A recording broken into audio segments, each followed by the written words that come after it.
ಎಲ್ರಿಗೂ ನಮಸ್ಕಾರ ರೀ. ಪಾಟೀಲ್ ಪಾಕಶಾಲೆಗೆ ಸ್ವಾಗತ. ಇನ್ನೇನು ಚಳಿಗಾಲ ಮುಗಿದ ಬೇಸಿಗೆಗಾಲ ಬಂತ್ರಿ. ಅದಕ್ಕೆ ನಾನು ನಿಮಗಾಗಿ ಹೊಸ ರೆಸಿಪಿ ತೊಗೊಂಡು ಬಂದೀನಿ, ಸೌತೆಕಾಯಿ ಸಲಾಡ್. ನೋಡೋಣ ಬರ್ರಿ ಸೌತೆಕಾಯಿ ಸಲಾಡ್ ಹೆಂಗೆ ಮಾಡೋದು ಅಂತ.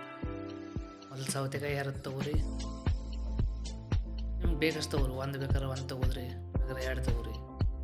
ಮೆಣಸಿನ್ಕಾಯಿ ಸಣ್ಣಂಗೆ ಹಚ್ಚಿ ತೊಗೋರಿ. ಕೊತ್ತಂಬರಿ ಅದು ಕೂಡ ಹಚ್ಚಿ ತೊಗೋರಿ. ಉಳ್ಳಾಗಡ್ಡಿ ಹಚ್ಕೋರಿ.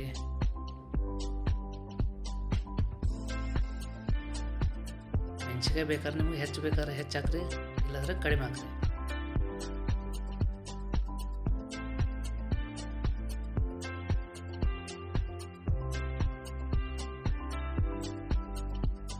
ಇನ್ನು ಒಂದು ಬೌಲ್ ತೊಗೋರಿ, ಅದ್ರಾಗ ಎರಡು ಸೌತೆಕಾಯಿ ಹಾಕ್ರಿ. ಆಮೇಲೆ ಅದನ್ನ ಉಳ್ಳಾಗಡ್ಡಿ ಹಾಕ್ರಿ, ಮೆಣಸಿನ್ಕಾಯಿ, ಕೊತ್ತಂಬರಿ, ಎರಡು ಕೊಬ್ಬರಿ ಹಾಕ್ರಿ.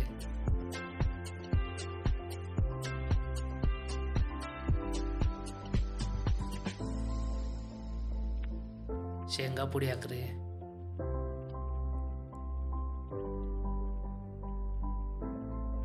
ಮ್ಯಾಗ ಲಿಂಬೆಹಣ್ಣು ರಸ ಹಾಕ್ರಿ. ಸ್ವಲ್ಪ ಉಪ್ಪು. ಅದಾದ್ಮೇಲೆ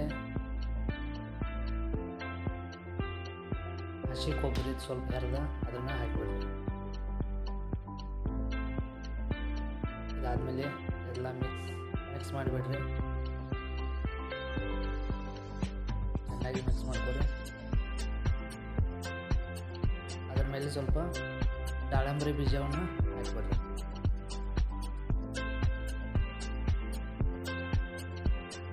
ಅದಾದ್ಮೇಲೆ ಪುದೀನದ ಸ್ವಲ್ಪ ಎಲೆ ಹಾಕಿಬಿಡ್ರಿ. ಆಯಿತು ನೋಡಿರಿ, ನಿಮ್ಮ ಬೇಸಿಗೆ ಸೌತೆಕಾಯಿ ಸಲಾಡ್ ರೆಡಿ ಆಗಿಬಿಡ್ತು. ಇದೇ ರೀತಿ ಹೊಸ ವಿಡಿಯೋಗಳಿಗಾಗಿ ನನ್ನ ಕುಕಿಂಗ್ ಚಾನೆಲ್ನ ಸಬ್ಸ್ಕ್ರೈಬ್ ಮಾಡಿರಿ.